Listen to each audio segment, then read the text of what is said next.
So it is the words that sound like what exactly they mean. Like if you have been reading cartoons, where this Marvel studio, before they became films, they were comics, and in the comics you have explosion, so you would have boom, kaboom. So such words can be considered as onomatopoeia, right? So we have to understand that how we can use them in our day-to-day language and how authors use them. For example, if you read these words, you will find zip, zap, zap. That means it produces the same sound the way it occurs. So tick tock, that's time. So if you want to talk about time, you can say it's tick tock, tick tock, tick tock. And the writers use it instead of using the word time. And then whoosh, crunch, words like that. There are many examples you can see underneath the right hand side. So you have words like bang, boom. So these words are used as onomatopoeia, and they sound and they are spelled similarly. Okay, oxymoron. Oxymoron means two opposite terms. Like you can see in the image, one image says stop and the second image says keep moving. So the oxymoron will talk of two different terms, two opposite terms. Like you cannot have a peaceful war. Yes. You cannot have a generous cheapskate. You cannot have a dark sunshine.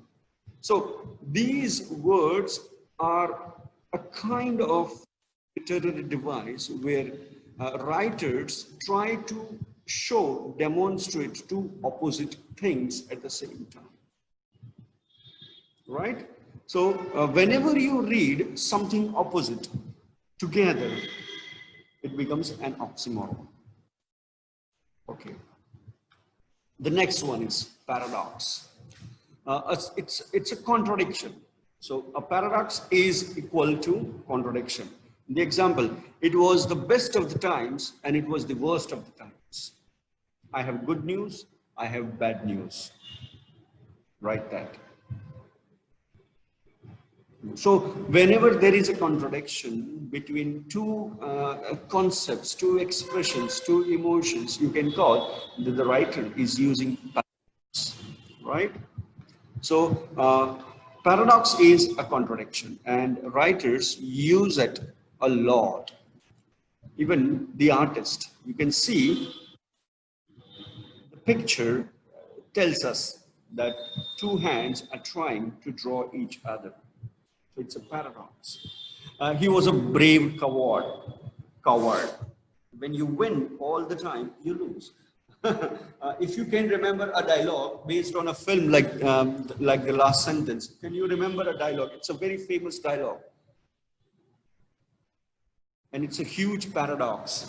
And the title itself is a paradox, if you can remember the dialogue. Sir Baazigar हार कर जीतने वाले को ही बाजीगर कहते हैं. That's right, that's right. So that is the paradox. So you have a contradiction in the meaning itself.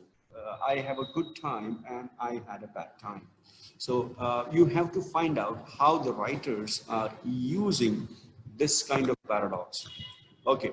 A personification, giving an inanimate object human characteristics. And the example is the flames reached for the child hovering in the corner. The flames cannot reach, right? So here the example given to you is an imagery of flames becoming a human being, and human beings reach out to people, right? So it is that kind of personification. The benches were behaving like stupids. Like benches cannot be imagined as human beings. Benches behave stupidly. You can say so. Or the fan made lots of noise. Now it's actually happening, but then In the context in which it is used, the fan is personified.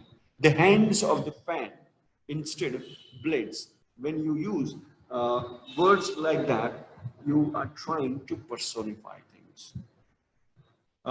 There are songs, Bollywood songs, in which you will encounter number of personifications, a number of metaphors, paradoxes, and if you listen them carefully with the meaning that has been given to you, you will really enjoy of listening and watching the film. Like, this is one of the best examples I can give you for personification. The car. If you have seen the film, The Car, all the cars have a specific characteristic, and based on that characteristics, they have been imaginated as human beings, and they have a conversation, right? So another example is the Pillsbury flower. Again, it's a humanization of things. And then you have this in literature, my car drank the gasoline in one gulp.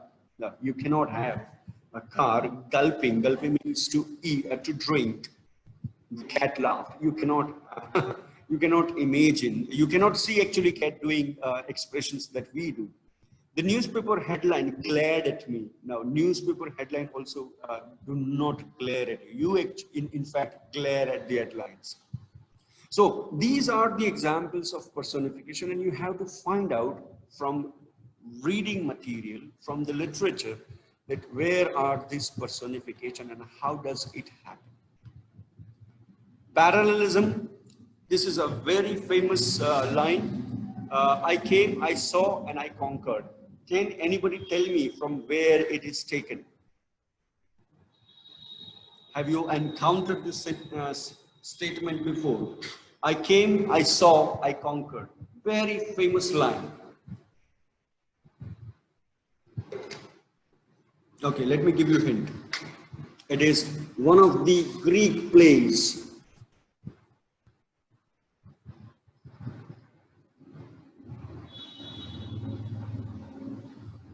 Okay. It relates to the king named Julius Caesar. Now, Julius Caesar was one of the greatest warrior in the Greek mythology, and he fought many wars. And for him, fighting a war was something which he enjoyed, and he developed mastery over it. So in one of the plays, even in Shakespearean play, you will get this line, I came, I saw, I conquered. Means it was so easy for me to win the war. So these three different verbs, if you remember the English language structure, you have subject, verb, and object as the three simple, the simple sentence structure. Here, similar grammar structure gets you into the idea of how easy it was. So I came, I saw, and I conquered, where the object is missing. So using such structures in creative writing creates parallelism. That means three things happen simultaneously. It is also a kind of conjoined ideas. Like we went biking, sailing, and hiking on our trip, and not we went biking, sailing, and hiked on our trip. So we went biking, sailing, and hiking on our trip. So that's one thing, and not we went biking, sailing, and hiking on our trip, right? So there are parallelisms like this. Now, you know what parody is, so I'm not going to explain and spend enough time on this. So parody is a humorous exaggeration or imitation of another word. There are like Harry Potter, yes? It's a good movie, it's a good work of fiction. A magical world of Harry Potter has been parodized in one of the movies where you have Harry Potter, not Harry Potter, it's Harry Potter. So that is a parody of the other work. So when I sing a song on some good old movies, and then I want to make it comic, I can use this form to create a parody. Like the simple comedy of simple parody, if somebody is using the word namaste to greet, and we know how we can make parody out of it, humor out of it, exaggeration out of it, and then we can say namaste padoraste. So this is a very simple parody of namaste. You don't want that to happen, but you still want to create a humorous, exaggerated humorous environment, right? So plot, now this is where you need time and effort to understand. Now I would like to ask a very important question before we explain plot. Tell me, what is the story? Story, what do we mean by story?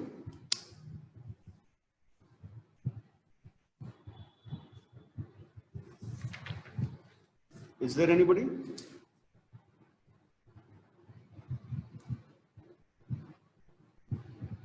What is story?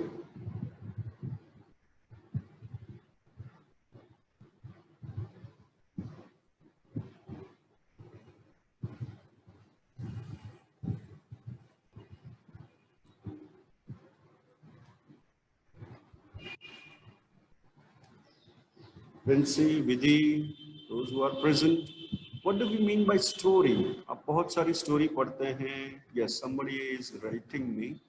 I think it's a description of a situation. Oh, that's interesting.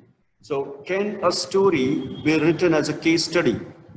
Because when I write a case study, I'm writing a description of a situation.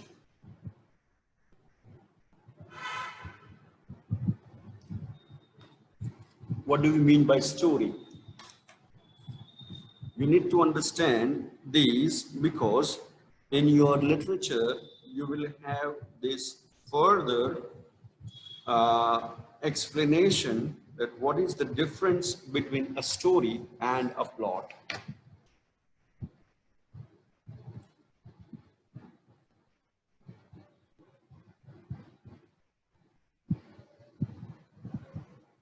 Okay. I think you are finding it difficult to talk about the plot and the story. So let me simply tell you what plot is and what story is. Let's start with the easiest one, the known one. The story, it's a series of events. It may be in a chronological order. So if I'm talking you about the story that I have seen yesterday, let's say Shrek 1. So I'll be talking about what happens in the beginning of the story. That means from 0 level, and then I'll talk you through 0, 1, 2, 3, 4, 5, 6, right? So you have story as a series of events that is happening in front of you, either in a visual form or in on a written form. So in short, story is a series of chronological events. So now you may argue that Prince's answer was a description of situation. Now, when you say description of a situation, the situation can be from whatever we have discussed in the story, 0 to, let's say, 8. It can be either 0 or it can be 8, or it can be 0, 1, 2, 3. So there are 3 different situations in a story. But the story itself is not situation, right? So there is a difference between situation and the story. And now let us try to understand what is the difference between a story and a plot. Now, remember, the story is 0 to 5. That means a chronological events. A plot can be a series of events, but it is deliberately arranged in a way that the revelation of the dramatic or emotional or thematic significance can be understood. So, for example, if the story is 0, 1, 2, 3, 4, 5, the writer may choose not to tell you the story in the same order, in the same chronological order, that is 0, 1, 2, 3, 4, 5. The writer may begin by saying 5 first. So his order would be, that means his treatment of the story is plot. So he may deliberately rearrange events according to the way he wants to tell the story. So he may want to tell you the story by beginning from the end. So let's say 5th and then 0, 1, 2, 3 and 4. If you have seen the recent Netflix series, Gunjan Verma, you have in the beginning, Gunjan Verma as a pilot. She rides helicopter, right? And she is about to go, and then the credits start. So the plot of the story starts by achieving what she wanted to achieve. And then we are taken back 15 years of history. That means the author, the director, wants us to see the chronological events leading to 5. Hope I'm making sense. If you have any questions, any doubt, you can raise. You can raise, because this you are going to study, and if for your entire literary career. If you want to become a writer, plot is the central thing. If you want to do TY, MA, MPhil, PhD, or even if you want to become a journalist, a writer, you need plot. So if this is not understood, your base will remain incomplete. The foundation will be less strong. Okay, so if you have any question between the plot and the story, please ask. Okay, so let me repeat. Story is a sequence of events. It's a series of events that is recorded as it happens. That means chronological events is a story. એક રાજા હોય છે, એને લગ્ન કરવાના છે, એ છોકરી જોવા જાય છે, એ ધનુષ તોડે છે, ધનુષ તોડી અને રાણી સાથે લગ્ન કરે છે, લગ્ન કરી પાછા આવે છે, પાછા આવ્યા બાદ એની મમ્મી અને એના પપ્પા વિચારે છે કે હવે આને રાજગાદી આપી દેવી જોઈએ, પણ એક મમ્મીને પ્રોબ્લેમ છે અને એ મમ્મી એમ કહે છે કે ભાઈ રાજગાદી આને નથી આપવાની, આપણે રાજગાદી આને આપવાની છે. એ છોકરાને વનવાસ મોકલે છે, છોકરો બહાર જાય છે, વનવાસ દરમિયાન એની પત્નીને કોઈ ઉપાડી જાય છે, એની પત્નીને પાછી લાવવા માટે એ જંગલ ભટકે છે.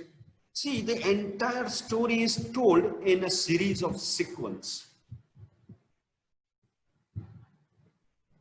and that is called the story. Now the same story, if I want to talk to the present generation, and they are not interested in the story, but they want the effect of that story to happen to them, emotionally touch thematic concerns, or even they want dramatization of the story, then they will start with the killing of the killing of Ravan, or they may start with killing of Lakshmana. They may start with the abduction of Sita. And then the entire story is being told in the different manner than originally told. So the plot is very important to understand at this point, and that is a series of events deliberately arranged so that the audience can feel the effects of dramatization, the effect of emotional importance, and different themes can come out. In story, you have to find out what happens and how the narrative works. But you can have different segments of the plot. We'll talk about plot more detail next year as well. But then the plot, because we are going to study one act play and Othello, we will get into the details this year. But the theoretical aspect you have to remember and study in the next year as well. So let's look at what constitutes plot. The first is the exposition. So beginning of the story where the characters and setting are introduced. Now you understand what the characters are. The setting is where the story is taking place. Let's go back to Gunjan Verma once again. In Gunjan Verma, the beginning of the story happens at a base in Kargil, where she is a pilot, and in the backdrop, she is required to airlift some of the soldiers. So she is introduced in the Kargil setting, and as a general audience, we might wonder, why is she there? What is she doing there? Right? There is, a description about people or event. Yes, Tirth, we were talking about the plot and the story. So so the first element of plot is exposition. It begins the story, and we have to understand where does it begin and how does it begin. Okay, the rising action, the bulk of the story. This is where the story takes place. This is where your events are occurring all the time, and that leads to climax. Now, what do you mean by climax? So the climax is the turning point of the story, right? So in one of the films that I watched and I really liked is the film called Sultan, and the climax is when the death of the character's child in absence of blood, that is the turning point of the story. From my point, it may be different to your perspective. If that child did not die, we would not see what happens later to a wrestler husband and wrestler wife. So that was the climax. It turns the story around. And then you see a different sultan. So a climax in any story will change the entire direction of the story. And if that event, so climax is an event in a very small situation, a very small event, if that did not occur, the story would be something different. If there are many people who say that there was no need for Sita to cross the boundary, the Lakshman Rekha, then Ravan may have done something to get into or get her out. So there are events which will allow us to see how the story turns. The abduction of the Sita in Ramayana is the turning point. Like there are many turning points in the story. When Kaikeyi is asking Dashrath that I want my Bharat to sit on the throne, that is a turning point. When Vibhishan tells Rama how to kill Ravan, that's a turning point. So in a story, in a huge story, there are many turning points. But in a short story, there may be one incident to tell you that this is how it is going to change the entire narratives of the story. So you have to find out where is the exposition. That means how does the story begin and where does it begin? What is the setting behind it? What are the major points of events? Where is the bulk of the story? And how do they lead to the climax? Climax is not the end, okay? Remember this. Climax is a turn in the story. Remember.